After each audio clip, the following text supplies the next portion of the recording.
folks, how you doing? Today we are taking a look at Transformers Prime Beast Hunters Deluxe Class Bulkhead.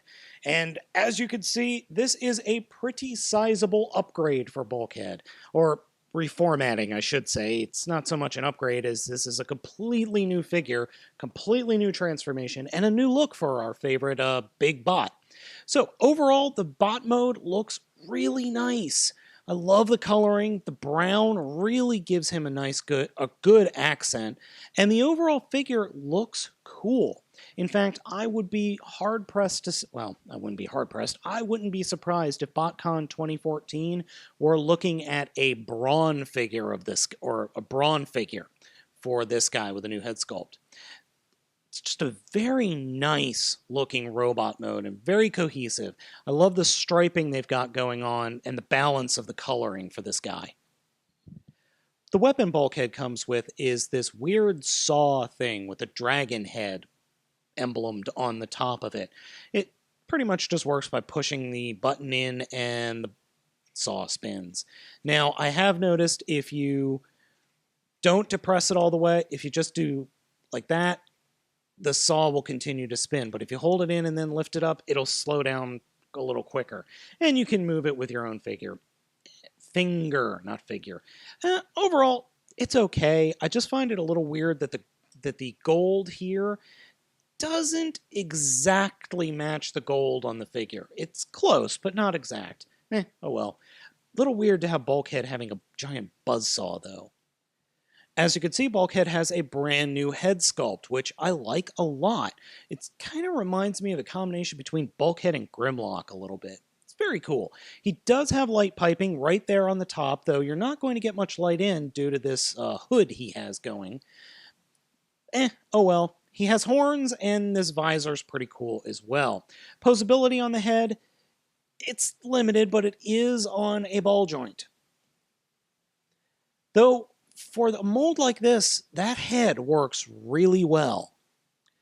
Bulkhead's posability is rather good. As you can see, he's got a hinge just in the shoulder. For the shoulder, it is a ball joint with a swivel underneath. The swivel is very tight.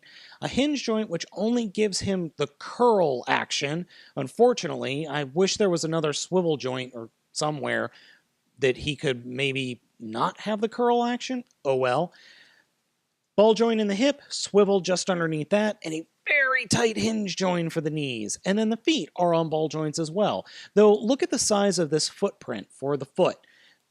That little ball joint toe isn't going to do much. Now, there is one major issue with the robot mode, and that is the swivel on the bottom of these hip ball joints. Way too loose. I mean way too loose. Just playing with it and trying to pose it will cause the figure's legs to start moving at weird angles on their own. You can get Bulkhead into some dynamic poses, even though he is a little bit top-heavy. This is my favorite pose. Kind of a crunch-down Dragon Ball Z-esque pose, ready to start something. Bulkhead's transformation is fun and a little bit challenging. It melds that good balance that a good Transformer figure needs. To start with, just lift the canopy or hood above his head up and then push the shoulder bits in and then fold that whole section up straight up. Reach behind the figure and fold out the wheels and just kind of fold them out a little bit and then put the arms straight up like that. When you do that, you can then take the backpack and fold it up, just so that it's dangling above the robot's head. And then take the hips, and that whole bottom section of the figure will fold back. Once you do that, come up to the front and grab the Autobot symbol right underneath his tummy and fold that down. That will enable you to take the lower abdomen and fold that forward to form the grill. Then that little black section underneath the abdomen, just kind of push that up into the abdomen and fold the Autobot symbol back up. Then take this whole canopy piece and fold it up and over the robot head and just kind of push it behind the grill to form the vehicle mode's front. And that doesn't necessarily want to go in at first, so what you need to do is just put your finger behind the backpack and push it forward, and that'll snap it into place. Next, we could take the arms and make sure that the open part of the ball joint is pointed up to the roof of the vehicle, and then turn the arm on this very tight swivel so that the forearm is pointing up to the top of the vehicle as well, and the hinge is pointing down. That will enable you to fold the arm up into the driver's section of the vehicle. So we'll do the same thing on the other side. And fold it up. And then raise the spine of the figure up into the vehicle, into the bottom of the vehicle until it stops, and then you can peg the wrists into that spine section. Then take the feet and fold them up into the rest of the leg. Combine the legs, or just snap them together. Sometimes they don't want to line up. And then you'll fold the feet up into the back of the vehicle. And be warned, these hinges for the knees are very tight. Now, on the tops, or I should say the backs of the feet, there are these little peg holes, and they will peg in right behind the doors. And right behind the weapon slot as well. And sometimes when you do this, things move and shift out of place. Just grab it and force it back. It'll all go into place very easily. And then we can fold down the doors, and that will all snap everything into place. And here we have the vehicle mode. Now, the only issue I have in vehicle mode, well, other than the fact that you can see the robot mode's fists, is the fact that the front wheels have a tendency to collapse very easily.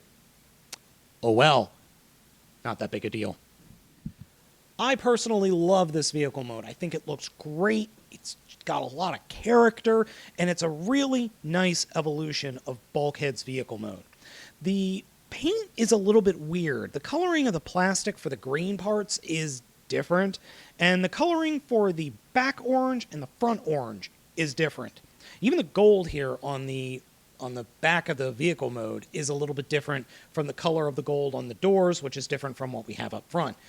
Just very odd in terms of paint scheme. Nothing that customizing the paint won't fix, but just really weird.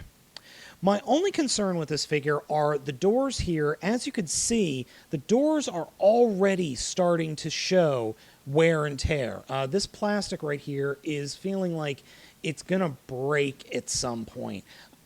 That is a worry. But otherwise, this figure is solid.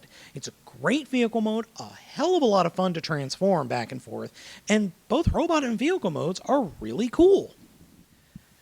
The peg holes on the sides of the doors and on the top of the vehicle will fit any Transformers Prime figure or any ARMS Micron. I don't have any ARMS Micron just laying around that I could peg in really quickly for you.